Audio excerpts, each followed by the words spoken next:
Doctor साहब। हाँ हाँ। और हई देखी का 6 महीना के बाद हाँ हमने की डिस्पेंसरी में हाँ 2 गो रोगी अवतरण जा। कहाँ के हो जा। इंद्रात की गोधन बाबा अच्छा आ कर्मा की टेंगोर सा।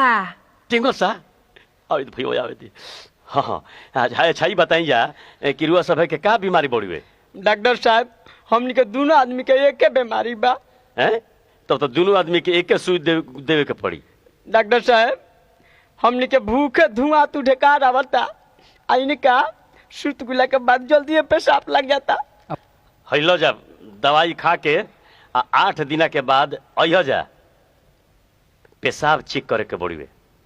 चलो चलो आज 8 दिन हो गए डॉक्टर साहब बोलैले बानी। कंपाउंडर साहब। हाँ हाँ हाँ हाँ इन जना के दुनिया के बैठा दी। ठीक बा ठीक बा। ये हड़िया में कुछ लेके बन जा बुझा ताकि हमरा नु हाँ हाँ कि हड़ीवा में दही लेके आइल बड़न जा। अच्छा अच्छा चले के हाँ ये बैठो हमने कह दें जा ये नाम मत तो ही ना हई का हो का हमारा बुझाता कि उख के रस हो। उख के रस। हाँ, रुको, अरे रुको। जल्दी ढार के पी जाओ। हाँ 4 गिलास हमारा के मार ले दो। मारी मारी मारी। बाकी हो हाँ हाँ नूनछा क्या लगता। तनी 4 गिलास हमरा दी तो हम बताओ तनी। हेलो मार मार मार मार।